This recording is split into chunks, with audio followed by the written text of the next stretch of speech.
The Instagram algorithm that I have been bestowed with has spent years forcing Magnolia Park's music into my feed. Every third or fourth sponsored music reel that pops up while I'm just wasting away on another one of Mark Zuckerberg's dystopian dopamine dispensers features either the whole band doing something TikTok-worthy or the vocalist trying his damnedest to convince me to give them a shot. And to be fair, I've been meaning to. Maybe it's because they've figured out the perfect 15-second snippet to snare aging millennials like myself. That means people that are still clinging to the genres they discovered in high school as the peak of music, but they've always seemed like something I should like. I even gave them a follow like back in 2023 or something, but beyond vibing with their ads, I had never actually hit play on a full project of theirs. They were always there, in the background, like a promise I forgot I made to a younger, more eyeliner-heavy version of myself. Then, thanks to my daily ritual of doom scrolling through AOTY's new releases tab, it finally happened. Their new album caught my eye. Not because of the band name, but because the artwork absolutely slapped. Like damn, that cover alone had me sold. And once I saw Magnolia Park beneath it, I thought jackpot. This is it. This was the perfect moment to finally see what they were all about. If they cared enough to commission an art piece that wasn't churned out of Midjourney after typing some stupid ass prompt like sad anime girl crying in cyberpunk rain realistic HQ or something stupid like that, I was all ears. At long last, all the money they had spent targeting nobodies like me was about to pay off. The day had come.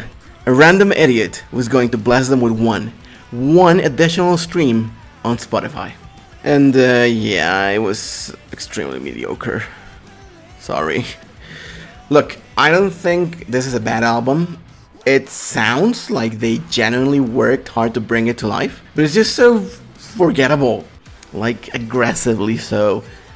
I have listened to the whole thing, front to back, about 3 times, and I cannot hum a single chorus.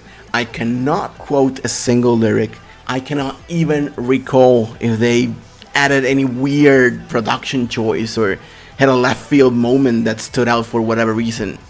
There's just nothing. No sticking point, no flavor. It was like pouring yourself a glass of soda without realizing that the can had been left open for hours and it had absolutely no sting and it was just flat. And it's not like I threw it on while I was multitasking. I gave it my full attention. Like, headphones on, eyes closed, I am going to absorb this art kind of attention. Still nothing. Nothing. Which is wild. Because on paper, I should love it. This thing has every single ingredient I've loved in music for years. Pop-punk melodies, metalcore breakdowns, electronic flourishes, pseudo-rap verses that show up out of nowhere uninvited and leave without saying goodbye to never appear ever again. They even do the drum beat designed for emo kids to stop along to in a Warped Tour parking lot bit multiple times. And I felt nothing. I kept thinking, okay, maybe I'm just not in the right mood. But no, even on round 3, the only emotion I could muster was mild annoyance at the fact that I still couldn't tell the tracks apart. And that's what frustrates me the most. Albums I've thought were mid before have at least left behind 1 or 2 songs that I end up looping for 1 or 2 weeks. Not this one. The only reason I kept playing it was because I was literally forcing myself to like it. And the album gave me absolutely nothing in return. It feels like the band is desperately chasing some kind of TikTok trend that I'm not aware of. And they're completely missing the point of what made the bands they are imitating actually work. Like Bring Me the Horizon or Normandy or a dash of Imagine Dragons even, but stripped of the risk, the teeth, the identity. I really hope that they're getting paid well by the algorithm or the TikTok overlords or someone, because artistically, this ain't it. However, I'm not writing them off entirely. There's enough competence here to make me think they'll eventually drop something cool, but for now, this particular brand of Bring Me the Horizon at home just doesn't cut it.